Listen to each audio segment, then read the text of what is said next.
tidbits of news and entertainment, hot topics of like, because think about it, what's engaging to us in today's day and age is short size commentary, short-sized clips, right? Yep. From an audio perspective, the only way I can imagine that would be engaging to anybody listening would be, what am I interested in? I want to know what's happening in Hollywood right now. I want to know what's happening in the tech space, all within a 10-minute spur of like clips. Oh yeah, that's what I forgot to mention. That's what how I was imagining as well, like up to 1 minute clip. I agree with Saj that we're very much in the infancy right now. But I feel like in 5 years we'll definitely be at the point where, honestly, I think service-based businesses also make a lot of business, right? Or like completely change their way of, operations. Yeah. Building up your brand is whatever you create it. Really ain't no limit. You just gotta love it. Working day and night, it's all about the venture hustle. Hey, venture hustles. Time to take it to the next level. Let's go. Welcome back to the Venture Hustles podcast. Today we've got a special guest. We're joined by Sardor Akhmedov, a 25-year-old serial tech entrepreneur who's already made a significant mark in the industry. And he's run companies like Miss.com and Jafton.com. From Uzbekistan all the way to the United States, his journey has been nothing short of inspiring. So today we're gonna dive deeper into his experiences, his insights, and what drives him to make a lasting impact. So we're excited, man. Thanks for joining us. Of course, yeah. Thanks for having me. Yeah. Did I miss anything? Did I butcher anything in that intro for you? No, that sounds perfectly well. Yeah. Okay. All right. Awesome. Yeah. So you're originally from Uzbekistan, right? And now you're in New York. Now you're living in Miami. So appreciate you're making the travel here. Sure. I think we can kind of start off with just if you can tell us a little bit more about yourself, maybe give the audience a little background. Totally. Yeah. So I'm a tech entrepreneur. Also do some angel investing on the side a little bit as a hobby. Trying to get into that maybe down the road in a few years more. But originally, from Uzbekistan. I came to the U.S. 9 years ago as a student to high school, actually. Okay. So that was kind of an accident because I was originally planning to go to the UK. Okay. I was actually driving here and saw Brooklyn Bridge on my way, and it made me remember how just by accident I ended up in the US. Okay. It was a funny story. So I'm a huge believer in law of attraction, right? So when I went to the UK in 2012, I really wanted to stay there, study there, right? Everything. And so I was like, all right, I'm going to come back here in a few years and really go to college here in the UK, right? And then it was this one shop with like different posters, right? So I wanted to get a picture of like London, right? Okay. The bridge that they have. Okay. And I ended up getting that Bridge? poster. Yeah, the bridge. Okay. Yeah, exactly. And then once I got back to Uzbekistan, I hanged it on my wall, right? And it was there, beautiful. I always looked at it, right? And then 2 years after, I actually got an opportunity to go to study in the UK. Nice. I got a scholarship in college and everything. So I was ready to go, almost apply for my visa, right? I was signed up for the visa. And then last minute, for no reason, I get this letter from this high school in Massachusetts, in the middle of nowhere in this town called Granby, that they're offering me a way bigger scholarship. And it's a very elite private boarding school. Okay. And at that time, my sister also moved to New York a year before that. She got married. So it was like, I didn't want to take this opportunity, but my mom was like, this is a huge one. Let's do it. This is a much better school and everything. I'm like, all right, whatever, right? So I took a last minute kind of pivot and I went to the US instead of the UK. And then years after, living here, really loving it here and everything, I come back to Uzbekistan, right? To my like teenage years room, like my bedroom. Okay. I look at the poster again and I realized, and that was actually at the time I already moved to New York after 2 years of living in Massachusetts. I went to college in New York. And I realized that picture of that poster, it's actually not the bridge in London. It was actually the Brooklyn Bridge. Oh, wow. Okay. And I had no idea. Yeah. Wow. And I was like, wow, this whole time I was actually accidentally manifesting Brooklyn. That's a cool story. Yeah. And I guess, that's probably not the only reason, but it's crazy how that works, right? Law of attraction, like you said. Exactly. Yeah. So I ended up in the US, and probably that was like in the hindsight the best decision of my life. Okay. Because I wouldn't have thought of like the whole journey I've gone through. I've never planned to like move out of Uzbekistan. I really loved it there. I wanted Yeah. to do my business there, everything, stay there, live my life there. Mm-hmm. And, you know, once I came here, I was in college, I met my, you know, network of people, certain people that really inspired me to stay here and do business here. And my mentor, who's now my business partner, you know, we can get into more details in a bit. But yeah, man, it's been a crazy, wild journey in the last 9 years, from a student who was supposed to just go to college and come back, high school, college, and come back, to now like staying and owning a business here. That's super, super inspiring. And I think Yeah. it sounded 9 years, you're saying, since you were 16, Yeah. essentially? Yeah. Wow, cool. On that note, well, thank you for that quick, brief introduction on you and a little bit of backstory, and hopefully we can dig more a little bit. Mm-hmm. The entire premise of Venture Hustles is to provide as much value to young entrepreneurs, like-minded individuals that are looking to start something, in whatever avenue they may. So I think they can hopefully learn a lot from your journey. Absolutely. So I guess let's dive in a little bit, right? Sure, So go ahead. you've achieved a lot of success at such a young age. You're 25, and you've been in the New York / Miami scene for a couple of years now, networking, building a business, building a brand. What sacrifices would you say you've made, if anything stands out to you? What sacrifices that you made, and do you regret any of them? Sacrifices. Probably the biggest sacrifice of this whole thing was just spending less time with my family. Okay. Right. And the older I get and the older they get, Yeah. my parents meaning, right, the more I think about that, right. I mean, they're still young. My dad is 58, my mom is 52. Okay. And they're still working their own business. They own their own businesses. They're pretty active and everything. But I wish I could, you know, spend more time with them right Yeah. now. So obviously it's not a huge regret or anything, but it's that sacrifice. That's just the right? reality. That's Yeah. just the reality of it. I wish, ideally, right, in an ideal world, they lived here or I lived there, and I could still do Okay. everything I'm doing and spend more time with them. So one of my kind of like longer term goals is to be able to actually spend more time and actually probably like live in 2 countries, like in between, maybe like 6 months here, 6 months there type of thing. Okay. Because my dad will never move to the U.S. So your parents I was are gonna over ask there? you that too. Yeah, they're over there. I mean, Okay. we're working on like you know, on their green card right now, so they're able to like kind of coming back Travel. and forth, right? Okay. Travel, which they do. My mom comes like every 2 months and everything on a visa, but that's a whole different story. So have no that's plans. probably a sacrifice, though. Yeah, I They mean, have that's no not. plans of they have no moving plans. here? Like, my mom would, but my dad never. Yeah. I mean, are you're a citizen here now? No, about to. Like I have my green card, but Okay, gonna yeah. apply So it. you're on You're on track. track. Yeah. Okay. So you could eventually, get your family out here. Yeah. My sister is a citizen, so she's actually working on like Nice. getting my parents over here through a green card. So yeah. Okay. So I think let's set the foundation a little bit more, right? Sure. So what is the main focus? What is the main business brand? Yeah. That you're building, working on. Exactly. Yeah. So our main business is Jaftan.com. I mean, it's part of our holding. So our holding name is The Real Start, which owns Jaftan, Miss.com. Okay. We have our own tech academy in Uzbekistan with over 500 students. And we have a few products that we incubate inside the holding company, right? That I'm going to talk about. One of them is super exciting in the AI space right now. Okay. But the main business, the one that really drives profits and everything else is Jaftan, Okay. right? Okay.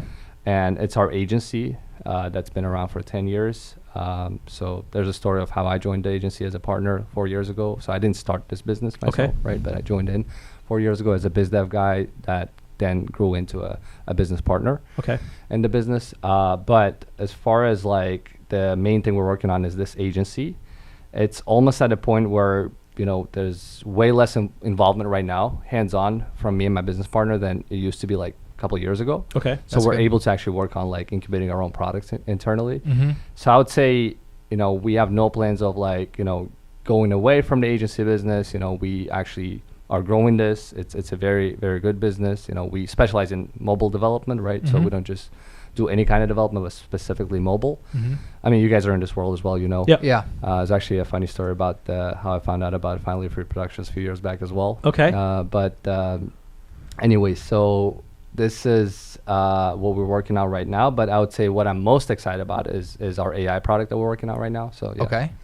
Super cool. I mean, I have to nip that. Tell me about what you just mentioned about Finally Free. Yeah. hearing about us. Right. So it's funny. So 4 years ago, how I joined Jafton is at the time my mentor, who we weren't business partners yet, right? So he offered me to join Jafton, right, in the biz dev role to help him grow the sales, because before that, 6 years prior, he was just kind of having this agency, kind of it wasn't like aggressively growing. It was like a mid-sized good agency, right, with about 15, 20 people on staff. And he said, I want to really focus on this business, so I want to bring in a partner, and you got to start as an employee, and then we'll see how that goes, type of thing, right? So I joined in a biz dev role. And at that time, I'm like second year in college, about to drop out, which I ended up doing at the end. But I had no formal experience in corporate or sales at all. Just You're a young fresh. kid, fresh, How old was I? 21.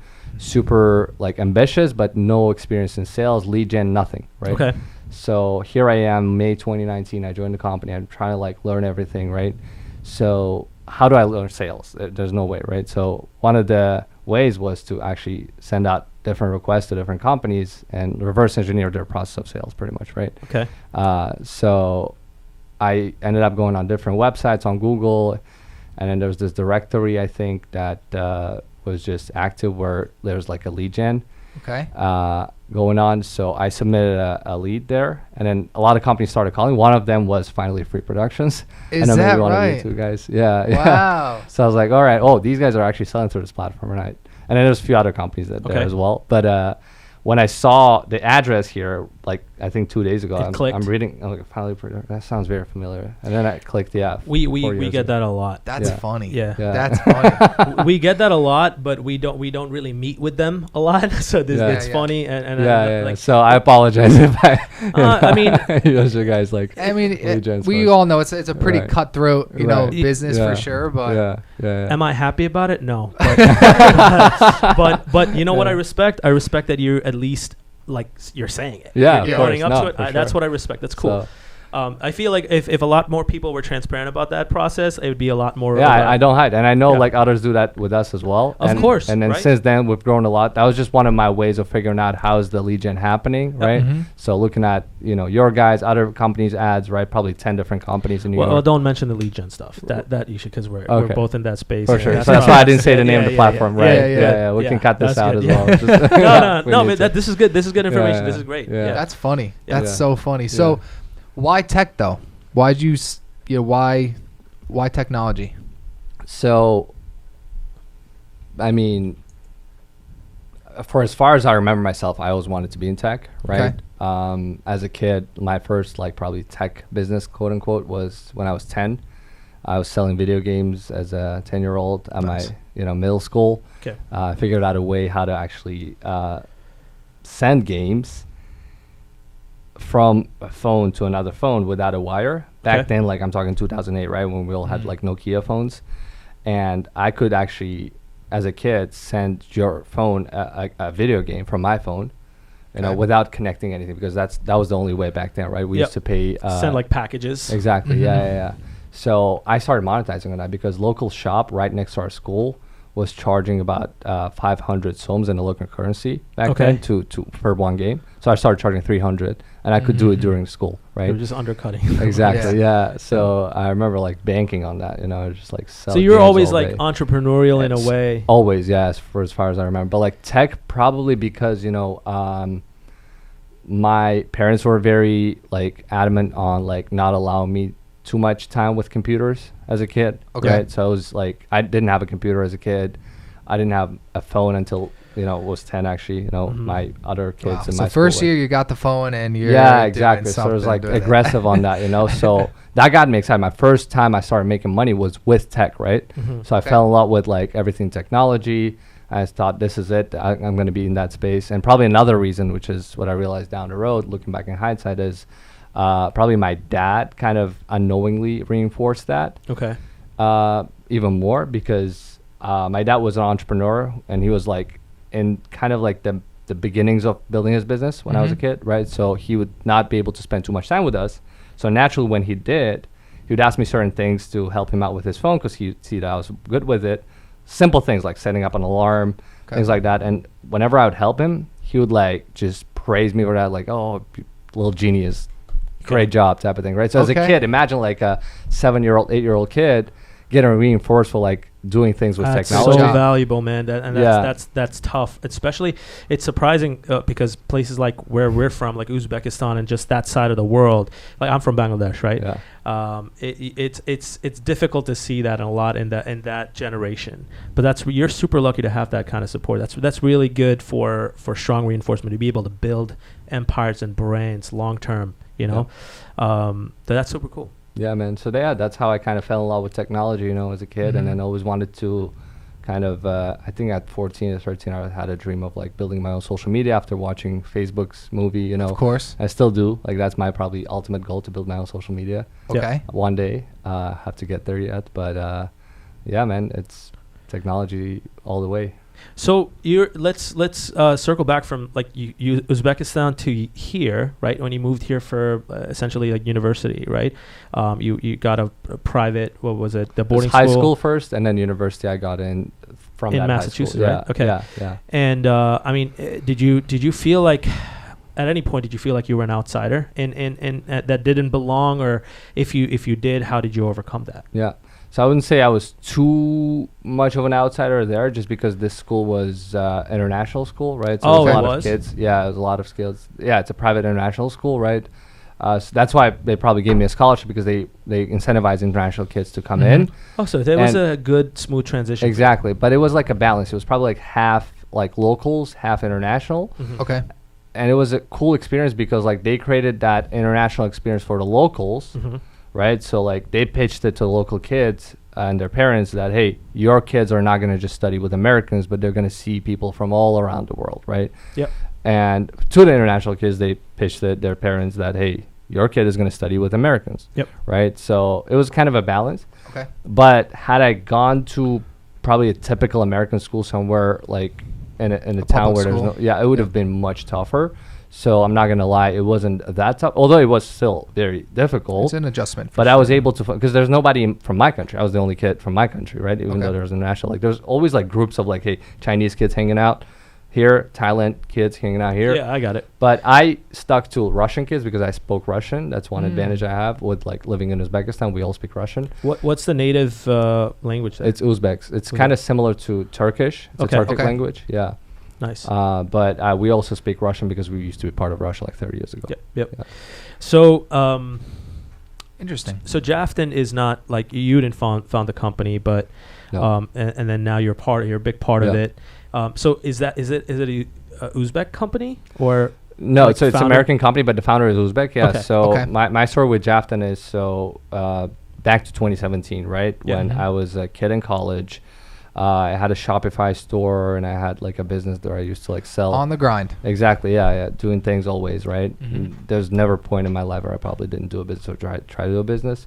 So I had a Shopify store, plus I had like an Instagram store where I used to sell things like e-commerce from the US to Uzbekistan, but also trying to break into the US market, selling things from AliExpress, like drop shipping type of thing on Shopify. Okay.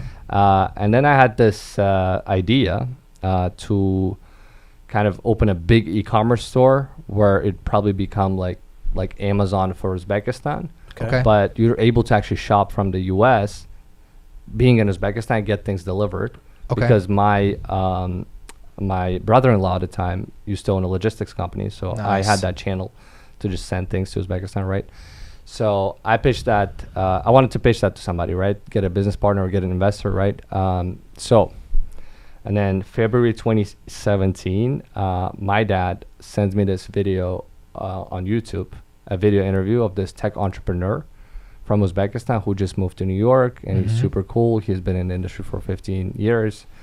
And I just watched that interview, and he's like, he had multiple like 8-figure exits before, and super cool, like very experienced guy.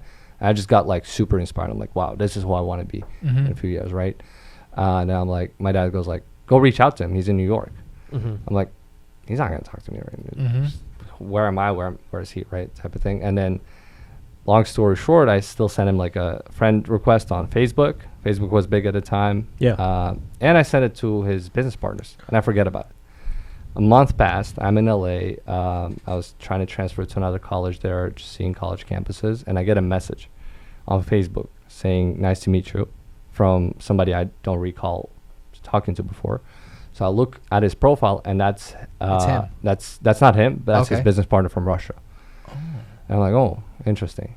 And I still don't know why exactly he texted me. Probably because I was super active on like Facebook, posting things on different comments and everything. I mean, it probably could have been numerous different things, right? Someone even being proactive enough to do something like that could pique your interest. Mhm. Plus, I think you guys have a similar background, right? Because they Probably. could resonate with that too. Probably. But the important thing is that you capitalize on it. Exactly. Yeah. So he texts me, and then we talk a little bit, and he says, hey, do you know Babir? Right? I'm like, yeah, I know him. Like, but I don't know him personally. I've watched his interview. He's like, I can introduce you. I didn't even ask, right? It just goes like that. It's like a scene in a movie type of thing. I'm like, Yeah. sure. And he Okay. introduces us, and he's like, hey, yeah, who are you type of thing. I'm like, hey, I have this project I want to pitch to you, because he was an angel investor as well, right? Okay. And I'm like, all right, I want to pitch this to you. And he's like, yeah, come to my place tomorrow. Wow. Yeah. Very seamless. Super quick journey here like, so right far. here. Okay. Yeah, like a month after watching his interview, and then I meet his business partner on Facebook a day before, and he Yep. says, come to my place, pitch it to me type of thing. And I come pitch, super not experienced, don't know what I even want from this, right? And then I present everything, what the idea is, what we want, what my background is type of thing. And he's like, all right, what's the damage, right? What do you want, like money wise? And I'm like, actually, I don't know. I know, you tell me, how much do you invest? He's like, dude, this is an online store. You don't need money to launch this. You can just launch it on Shopify yourself and just start just promoting it. Okay. And basically, long story short, he offers me an advisory position, Okay. being an advisor to this for an equity. We end up never launching this thing for numerous reasons, but we stay in touch. He becomes my mentor, right? And I always stay in touch with him. And then 2018, after college, during summer, I interned with him as well and all that. So I always stay in touch. Mm-hmm. And then 2019, after going back to Uzbekistan for a year, he worked in the government. He comes back and says, you know what? I have this agency, and I wanted to take it to the next level. Mm-hmm. We're going to rebrand it, and we're going to start growing it, right? Because I've never doubled down on sales or anything like that. So I need somebody who's going to help me do that. Mhm. And I was there, right? Yeah. So I said, I'll do it, right? Wow. And then I jumped in, and we both knew that there was a perspective of becoming a partner. Mhm. We kind of discussed that a little bit before. And then long story short, I start scaling sales through different efforts, like just kind of teaching myself through this one way I told you guys, but other ways as well. I promise that's not the only way, no, right? you're good. You're good. But yeah, credits to you guys, right? Anyways, yes. So in the last 4 years, we've grown from 15 people at a time to 120 right now. Nice. Very nice. Yeah, probably like revenue wise, on track to make it 10x from what it was back then Great. this year. in the Over last what 4 years. period? Over 4 years. Nice. Yeah. Very nice. Yeah. So, because we really start focusing on this business and doing Yeah. nothing else. There's right? a lot of the staff in the United States, but also at home base in we have about Uzbekistan. 10 people here. Okay. Yeah, everybody else. And is in everybody's in Uzbekistan. Uzbekistan, Yeah, got yeah, it. yeah. So Okay. Yeah, I'm assuming a lot of the engineers and everybody Yeah. else is over there. Cool. yeah. Gotcha. We have our head of AI right now. We hired in Miami. Okay. And then a few other engineers in Miami, but everybody else, yeah. Super cool, man. Wow. I love hearing stories like that where people are just afraid. They don't know what's going to happen. You don't know the output. You were so young, and you're still pretty young, but like you were so young back then, and you weren't really sure. But You just went for it, and just obviously it's paid off tremendously. yeah, if you take anything away from this, folks, don't be afraid. just send it away. So it seems like you kind of opened up with you're involved in a bunch of different companies. You mentioned the agency is kind of your number one. What would you say your expertise lies? Because I know upon Saj and I doing some research, there's a couple of things: AI, voice, based AI, remote work. It seems like you're pretty big on. So, what would you say your expertise lies coming from you? I'd say mostly what I realize I'm very good at is bootstrapping. Okay. Right? So even though I didn't start this business, I know within Jafton we bootstrapped a few things, and then I would say just starting a business without capital. I actually started a sport nutrition company before Jafton as well. Oh, what company, I sorry? bootstrapped a sport nutrition distribution Sport company. nutrition. Yeah, Okay. with zero capital. Okay. So I'd say starting with zero to very little capital. That's probably one of my strongest skills. Like under what? Give me an amount. I could probably start an online restaurant under $5,000 right now. Okay. Because we've done a family restaurant here, spent $150,000, closed down, Yep. failed miserably. Now I know you can start with a ghost kitchen with like very little capital. Those So- things, right? Wow. So that's super interesting. Now, do you think that you could share some insight, right? Why you're so good at that, or maybe Yeah. some insights as to some common mistakes that people make? Because like Saj had mentioned before in the beginning, this is kind of our audience where it's like first time entrepreneur. I want to start a business. Yep. Let's do it. So based on what you said, Yep. this is fantastic. I'm Yep. excited to hear kind of what you have. Yeah, exactly. I mean, one thing, let's say tomorrow I lose everything, right? What would I Mhm. start? Mm-hmm. I would start an agency again. You Mhm. know, whether that's probably it would be in tech because I have that experience. But let's say I don't have any experience in any Mhm. industry. Yeah. I'll start an agency because agency you can start with very little capital. You just invest a little bit. Now that I know this, right, and the Google Ads and SEO and all that, you can you can get it going real quick, Mhm. right? It could be a marketing agency. It could be Okay. anything, any agency, because people pay you up front, Yeah. right? Mhm. That's one thing. And then you can then spend that money to hire people afterwards. You don't have to have a team off the Before. bat, Yeah. right? You can sell the promise and then deliver, as long as you deliver well. 1,000%. I'm right there with you. Mhm. We talked about this quite a lot. Even I've had so many moments over the years. I've been in the technology industry myself for over a decade now. Where like, what would I do if I lost everything one day? We're in the world of business. It's a very volatile world, right? It could be incredible one day. You take some risks. It could spiral down. You could lose it all. Mhm. What would we do? For me, it would most likely be something just like that, like creating an agency, because anything that's service based, because you can offer up and create whatever service it is. It is just what you're really spending is your time. Yes. And you don't really need inventory. You don't really need space. You don't really need any of the raw materials. It's just all your time and the way you package it and what your value add is. Mm-hmm. So. Exactly. I can't get through this conversation unless we talk about Human IPO. Is that the AI based venture or? No, actually, no. Human IPO was a platform that I partnered with. Okay. It was 2020, Mhm. 3 years ago. They so what they're trying to do is just what the name stands for. They're trying to IPO people. It seems like a pretty interesting concept. Yeah, very interesting concept. You can invest in people, and what you buy is the kind like a quote unquote stock of is the person. of the person, Mhm. but each stock is 1 hour of their time, right? So Interesting. Are you part of that still? Yeah. I wasn't part of it. They launched me, including a few other people. Okay. Or you were on the platform? on the platform. Yeah. Oh, okay. So yeah, if you apply, if you get selected, then they launch you, Mhm. and then people start buying your stock. How Right. does your stock do? It was like a couple hours sold, to be honest. Not gonna lie, it didn't. It fly, wasn't that right? good, No, okay. no, it didn't Oh, fly. okay. Yeah. All right, so maybe let's not, it's Yeah. kind of L move on research. here. Yeah, but Jack, it's an L. interesting concept. I think the whole platform. I don't know how they're doing I've it read right an now. article and it said that you were super involved in it, so I guess my really? apologies here. Yeah. Oh, Interesting. I think there was like a press release on this. Yeah. That happened like 3 years ago, but Yeah. no, not involved in that. No. Okay. So what is your current stance in AI right now? So we're You said you working were on heavily involved. yeah, so we have 2 AI projects right now. One is weekly AI events that we do in Miami Cool. called GP Tuesday. So Okay. every Tuesday we have an event where we have a speaker, Mm-hmm. somebody who's building something in AI or Okay. working for a company that's building for AI, right? Okay. And then they do like a live hands-on workshop or a speech on Mhm. how they're using AI. Like last week we had Gabe Klein speak on Copilot, how he's using Copilot in his engineering. Yep. And he's also the founder of Expressive, which is the like a product that helps you cut on development if you're building a React Mhm. framework. Okay. Basically can bring down your engineering team from like 100% to 50% capacity and Nice. still accomplish the same thing, which is a very interesting project. Anyways, that's one of our projects, Mhm. weekly AI events every Tuesday in our office. And a second project we're doing is super exciting in generative AI. So the vision is to build basically what we're doing at Jafton, but automate it. So instead of an agency, you'll be actually speaking to AI and actually building your software Mm-hmm. by just having a conversation with an AI, and Mhm. it just generates that app. That's the vision.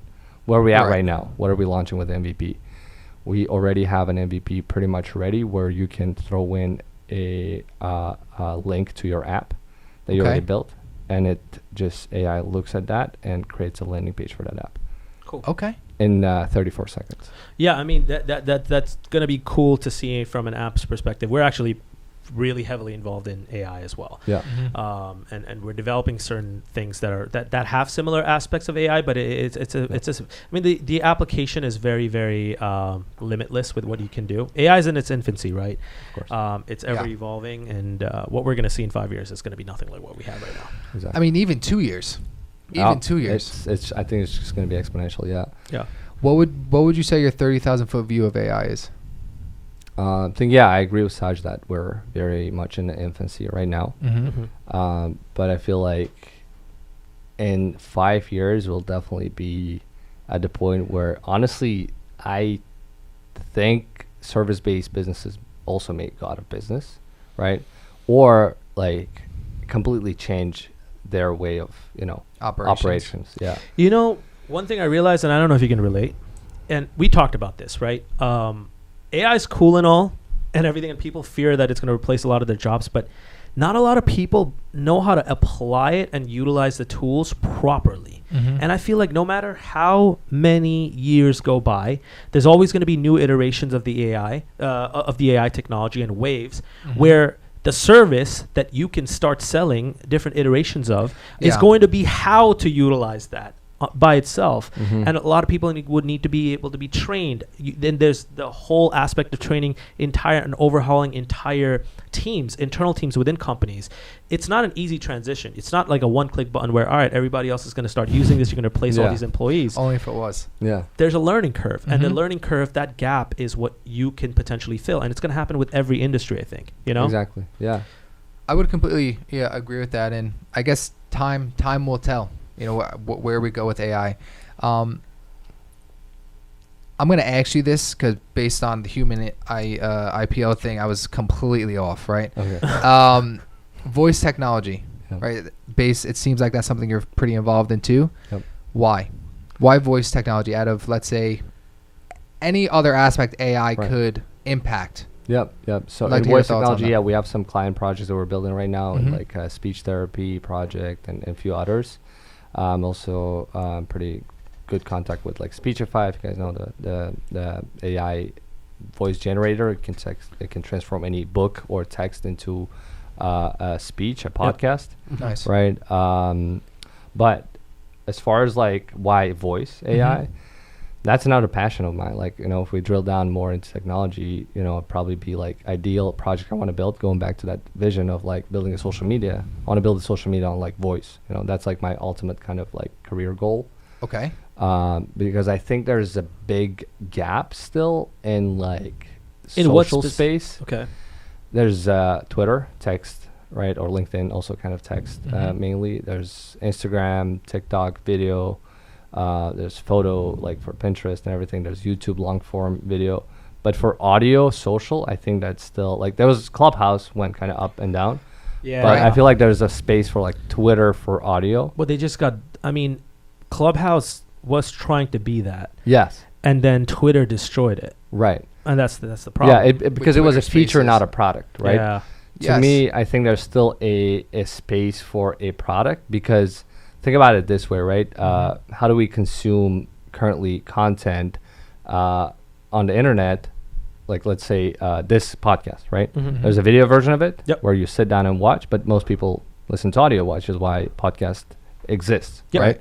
With social, we only do that in one way of the behavior, where we actually sit down and consume social. Yep. But there's no passive consumption of social. You don't passively consume your friends' content, their feed, what they're talking about, and things like that. There's no like mini podcasts, like casual conversations that you can listen to while you're driving, while you're doing something else, right? Yep. And I think there's a gap there where people don't just want to listen to audiobooks and podcasts while they're at the gym or driving. No. I think they could. There's a space for like consuming your friends, like Very kind of interesting. peer-to-peer content as I well. mean, it makes sense, like logically from what you're saying. It's a very interesting take. It's definitely, I can agree with the gap because there's nothing that monopolizes and dominates the space. But there are 5 different problems that I could identify with it. Let's talk about it. Yeah. I think one of the biggest things is like audio is not descriptive from a visual standpoint. When you're on TikTok and you're scrolling, you're seeing visual things that are easily catching your eye within the first 2 seconds or not, and then you decide to skip or you watch. Podcasts, when you're listening to it, you're already going into it knowing into that this is about to be a long form content. So the audience and niche in terms of captivity and growth is already in a segregated department. What I know what you're saying would be really unique, and I think the challenge, the way I see it, that could potentially solve this and potentially create a new opportunity for a whole line of products, I would say, would really be to figure out how to parcel, package those things that would accomplish both the visual and the satiating effect that we're going for in an audio format, which I don't know. That's the challenge. I agree. Right? For sure. Yeah. There's no way of vetting the content before you see it. Yep. There's no way of engaging with it. Like on TikTok, gets voted by how many people comment or like it, right? And that's why you only see top content where you click on For You, right? That's a challenge that needs to be solved, right? How that's going to be solved, I think one way is AI also, like where it could probably for vetting. Yeah, for vetting, it could probably think of it this way: like you land on this app, right, or whatever form that is. Maybe it's an Alexa skill, right? Sure. And then it gives you like 10 pieces of content, and it tells you which ones you're liking, which ones you're not liking, type of thing. Okay. Kind of learns from your preferences the way Spotify does. Why is actually Spotify good to that point, right? At picking your songs, because it knows what songs you like. Yeah, but it's algorithm based. It's algorithm. So I think it has to. Yeah, of course, it has to be algorithm based. That social media will also be, your feed will be algorithm based, where it's not going to just throw in some like random shit. Yeah. But it's actually going to tailor to your preference, and it's going to keep getting better and better within time as there's more data. Easy's application, if you can think about it, like imagine an app like that exists. Yeah. It's funny where I feel like we're giving away free ideas. Anybody builds it.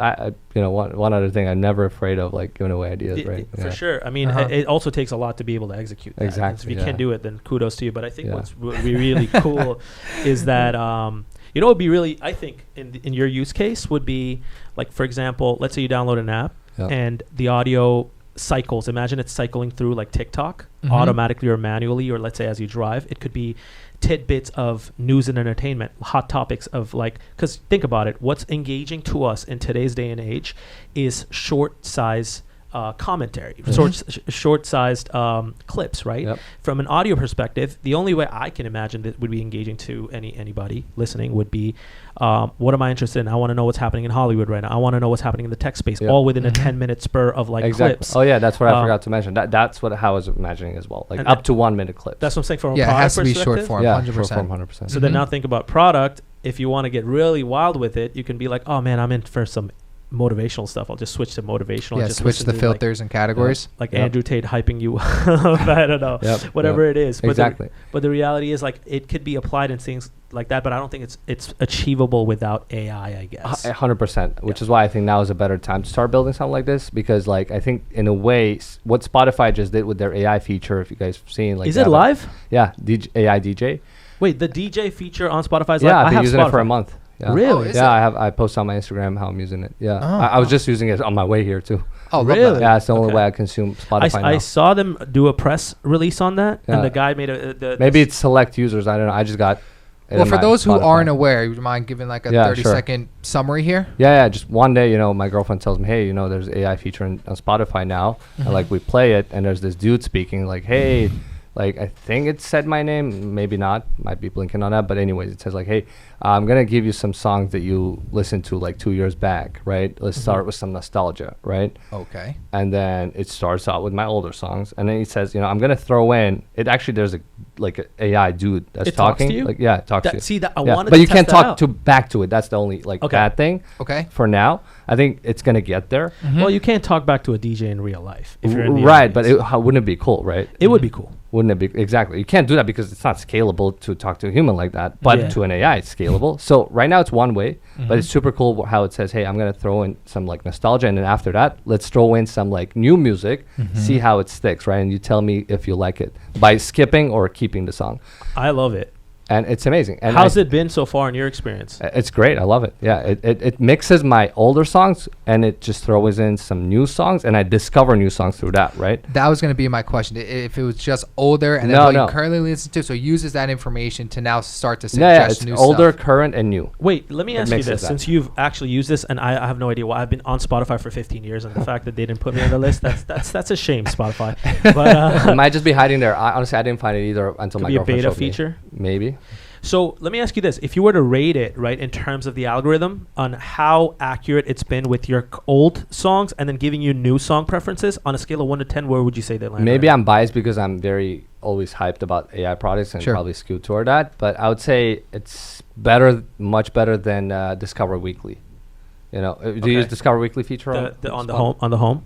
Yeah, like they have a weekly Discovery playlist where they throw in new songs Yes. that they think you might like based on your Well, preference. yeah. It's much better than that because I don't like Discover How Weekly. much better? Okay. So like if Discover Weekly for me gets like one good song out of 10, Uh-huh. this one would probably get like 7 out of 10. Oh, that's dramatic. Yeah. Yeah. Yeah. I'm very inclined now to. Yeah. I But I want skip it. quite a bit. I'm not going to lie, right? Well, And the we more all I skip, do. I think the better it's getting though. Yes. Yes. Because by You would hope skipping, so. you're voting on your choices. Oh, okay. So you're skipping on. You skip. Yeah. It there's tells an you option. skip if you don't like it. Right. Which is awesome. And I think stage 2 for them would be if you can actually talk back to it. Right. And now imagine that AI assistant in the social media space as well, where you're thrown this feed and you have an assistant that you can talk to. Yeah, You say like, I don't like these posts. Hey, you know what? Don't show me like hateful comments anymore. And then it just filters. I mean, yeah, you could do so much with it. We're already seeing. That's interesting though, because I think if more and more products start thinking about this application within their existing suite of services, I mean, man, it's a game changer. I've been so eager to test this out. I feel like you got to show this to us after we're For done sure, I wrapping. will. Yeah. Yeah, yeah. Amazing. Yeah. Amazing. Yeah. So, I guess like going back to technology, right? I Mhm. mean, you from what I've seen, you believe in using technology for greater good, right? Have you ever had a lucrative opportunity, if you can think about it, but you had to turn it down because it was against your principles, right? And how did you justify that decision? Yeah. So I would say principle is probably hard to remember, but you know, for me, when I realized, especially 2 years ago, went big on this, when I realized, you know what, like unless we focus on one business and one business like only, like, you know, investing is a different thing, but like actually working on a business, and that we chose Jafton, right?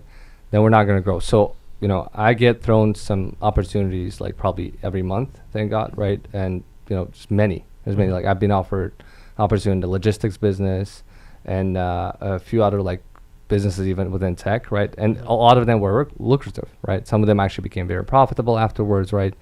I was literally offered to get into a logistics business for 25% equity without investing anything, but by just using my LLC, you know, and I declined that, right? And these guys, their business took off, right? 25% equity out of nowhere would have been amazing. Why? Because I thought, hey, even if it's not going to take my time, which is what they promised, this is still my mental like space, capacity, right? So I want 100% of my energy and mental capacity for my main business, which is this agency. I don't want to grow this, right?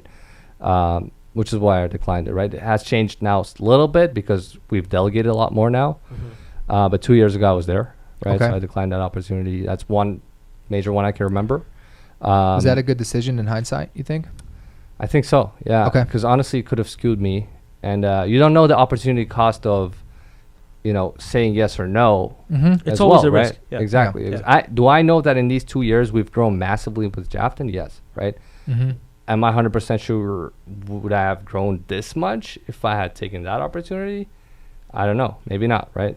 So even if I made a, you know, X amount there, might have lost more here because of taking that opportunity, right? So it's very, very important to be focused on, I think, one business at a time, especially in the beginning years of the business. I think like a rookie mistake that a lot of entrepreneurs make is they call themselves serial entrepreneurs in the beginning. Yeah. And I call them serial killers because they're really killing all these businesses, you know? Yeah. I think you can start putting serial on your serial entrepreneur list if you can start building a track record that is proven. Yeah. If your track record is failure, and that's completely fine. That's every entrepreneur's journey. You're not really, you're still in the experimental phase and trying to figure it out, and you're an entrepreneur by heart for sure.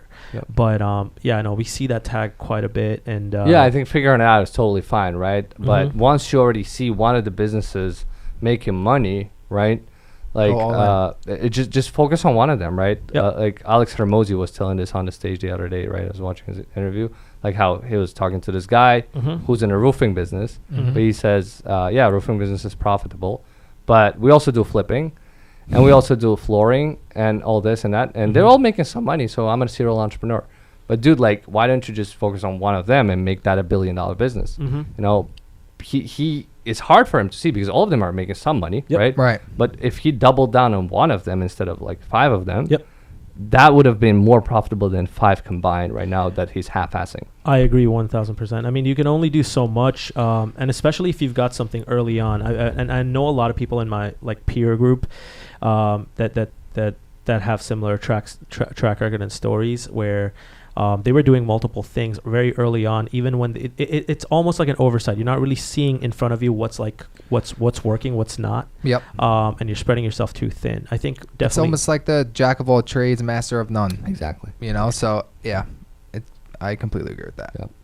It's important to focus 100%. and double down. I like that. I Yeah. like that phrase for sure. Cool. I think as we start to kind of wrap up here, it's been a pleasure speaking with you and getting to know you, a little bit more. I would like to kind of hone in a little bit on tips and tricks for some of our younger listeners here. Well, over your journey, what would you say are 2 things that you would advise yourself at, let's say, 17, 18, looking back in hindsight? Or probably quit college earlier, right? Or maybe never got in, right? Okay. I'm on the same page as you in that regard. But No, I don't regret like quitting college. Even those, on the other hand, though, one or 2 years I spent there was actually valuable, but not valuable enough to like haven't taken that opportunity cost out of other things I could have been doing, right? Okay. That's probably one thing. And although it depends, right? On college, actually, I probably just need to comment on this because not everybody needs to quit college. Correct. I only did that because I had an alternative. So if you don't have something else going on, if you're not decisive or don't know exactly what the alternative is, or if that alternative is not making money yet, because for me it was. I already had a profitable thing, right? That was an alternative to college, which I quit. But another advice is probably,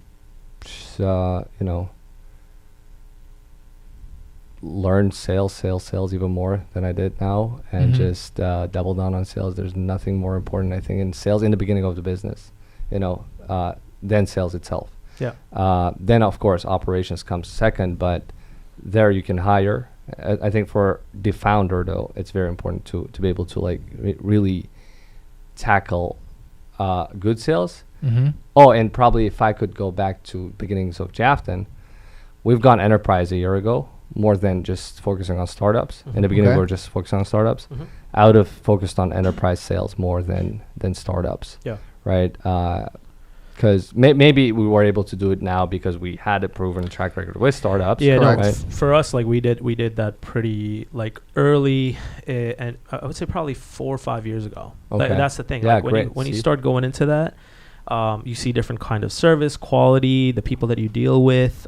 Startups are a lot more. I mean, that's a big chunk of our, incoming. But the reality is, it's like. But they have a huge churn rate. They're one-timers. Yes. Almost 100% churn. And obviously, very rough around the edges, and in some cases tough to deal with too. Exactly. Compared to enterprise level, more seasoned for sure. 100%. Awesome. Well, that's awesome, man. I mean, how many hours would you say you work right now? Not as many, to be honest, as I was probably a year or 2 ago. Okay. depends on how you define work, right? I'm no more in like the grind of like making these 100 calls a day. I have like closers. I have like a team of sales people right now. So was that majority of what your initial responsibility was? Just I a was lot just of the for like sales 2 stuff? years nonstop. I was the only sales guy, just Yep. making calls all day, closing deals. Mm-hmm. And then 2021, I hired my sales guy, first one, and then this year I hired another sales guy, and I'm in search for a sales director right now who's going to Nice. manage those salespeople, right? So I'm not like in the grind as much, like hands-on. I would say like just doing the actual task, right? Mm-hmm.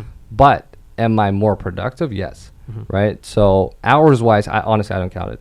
It could be. I still probably don't work less than 6-7 hours a day for sure. Okay. Yeah. I'm It's in the different office. work, though. It's different work. It's Yeah. more like making decisions, Mhm. right, rather than just doing the actual tasks hands-on. Yep.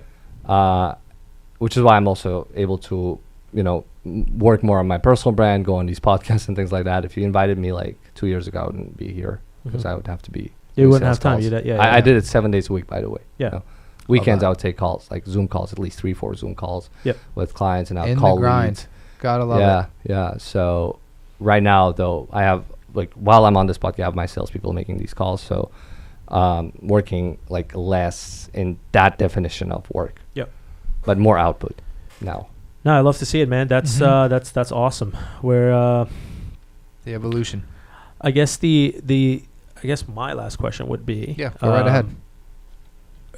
At any point, I mean, what was burnout looking like for you at peak, right? And how'd you handle it? It's a good question considering everything you just mentioned. Yeah, I wonder if I ever had it, to be honest. Really? Yeah. You don't think you ever burnt out?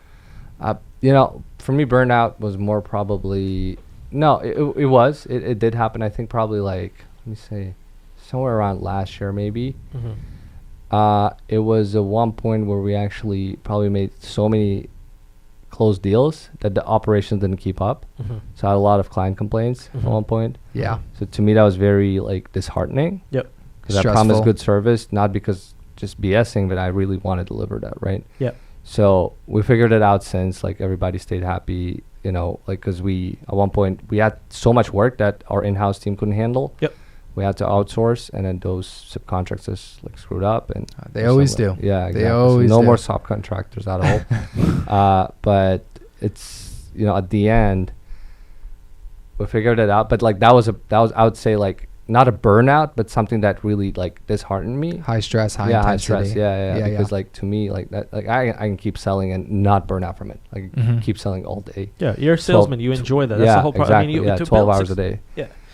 Mhm. But when something fails within that after I sold, because I'm not just a sales guy situation, I'm taking ownership, for delivery as well. Well, there's so many different things. As someone that's in that position, you'd have to be mindful of so many different factors. It's not just that, right? Mhm. But that's interesting. That's interesting. I mean, any parting thoughts for our listeners? Any main key piece of advice from you for someone that's so young that's gone through the highs and lows and at where you are right now?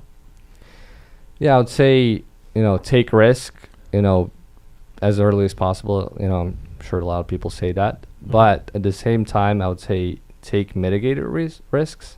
Okay. Kind of going into like a little bit of self-awareness. I recently realized I'm not actually that big of a risk taker for an entrepreneur as Yeah. I thought I was. I'm actually more risk averse than I thought. Okay. And the way I do that is actually I try to mitigate risks, by just being very, very thoughtful and sometimes very creative with how I take risks. Like, take an example of going back to 4 years ago, right? I'm a kid in college, Mm-hmm.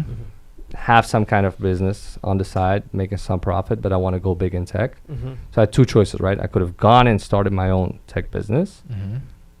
get some mentorship. Yeah, maybe fail, maybe work out. But even if it did, it would have at the end, but it would have taken much longer to get here where I'm at. Okay. Mhm. So the way I mitigated our risk is, right, by going into a business that already existed, Mhm. working my way up to becoming an equal partner in that business.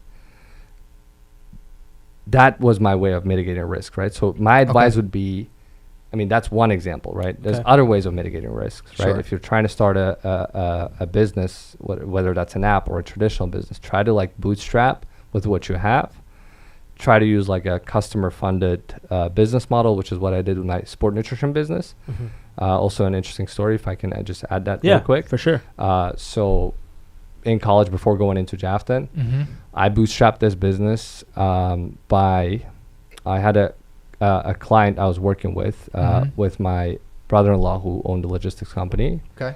And our client was actually this guy who used to sell sport nutrition from US to Uzbekistan. Okay. And I realized inefficiency in his business because he was buying from retail like bodybuilding.com and all these websites. Oh my goodness. And then reselling still like wow. He would sell like $50,000 a month like worth of things, but buying from retail, right?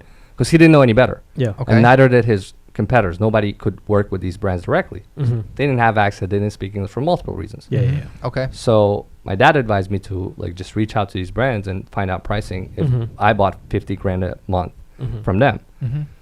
I don't have 50 grand worth of orders yet, but I know these guys have, right?